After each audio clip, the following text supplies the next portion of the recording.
All right, here it is. The Pitts S2B 73-inch by Pilot RC. And you're thinking, like me, if you're a newbie like me, you're gonna be, well, what's the difference? S2B and the Challenger and all that. But look at this. This is round. And the wings, if you notice, these wings are round. Where the other Pitts, they're square, flat. All right, so if you're a newbie like me and you have questions and you want to know, because the manual for this plane is not available, there's only a manual for the other one, and it's kind of like, I've never seen a manual that's that bad, but well, guess, yeah, I have seen them. Anyway, I'm new at this, and this is the second plane. The first one was a little S-Box 65.5-inch, and that was nothing compared to this. So where did I start? Well, I glued the rudder because I know that doesn't have to, I don't have to cut into the fuse to insert the horizontal stabilizer, so that can be glued right away. And then the first step that I did was I sanded down all the horns and installed all the horns on everything. So horns on the wings, just everything that came in the kit for horns, I did it. All right, after the horns, I started with the wings. Now, the top two wings are easy. Well, easier than the bottom wings. Okay. They're tricky, but I have this all in detail in my assembly video, which will be the next video after this. And I think that video will show everything, so I might just take this one down afterwards, but this is like kind of like an update. So the top wings, the whole servo, everything's set up. This is the lead for the servo. That goes into the strut. Strut right here. This has an extension.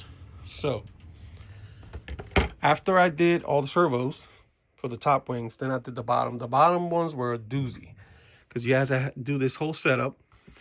Then you have to leave an extension that goes there, that goes in the strut, that connects from the bottom wing through the strut to the top wing right there. That extension comes out here. And then this servo needs an extension to come out here. Now, some people have some fancy connectors. I don't. I just have these that are going to have two extensions from here to the receiver. So after I did all the horns and I did all the servos for each wing, then I did all kinds of extensions for...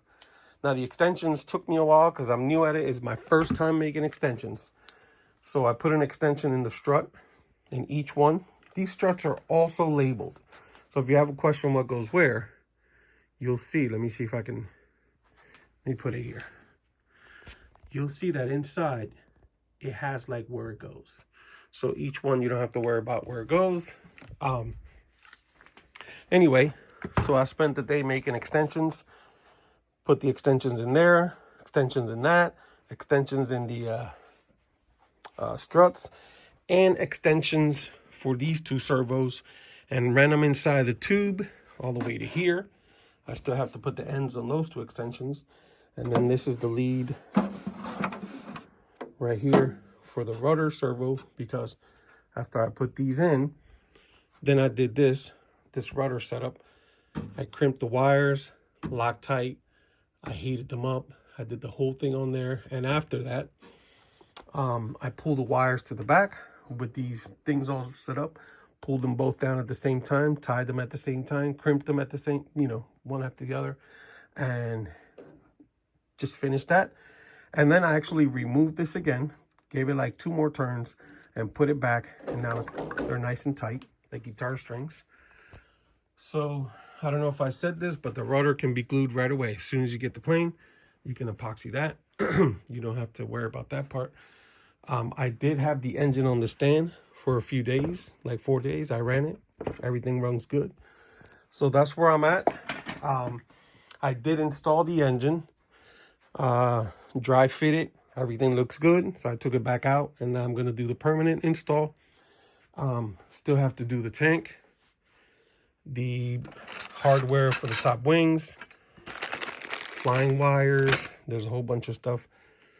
Fairings for the landing gear. I did install the landing gear, even though I never do that at first. But in this case, it came in handy. It's great because when I move the plane around and I have to use this stand for other planes and I put it on the floor and move it around, that was good. So, so far, so good. Today I'm going to start on doing everything I need for the engine. So if you're a newbie like me and you have any questions and you're thinking about buying this plane, you have any questions, or or you already bought this plane and you want to get started, if you have any questions at all, I did figure a lot of things out. Not from the manual, of course, but so anyway, that's all I have for now.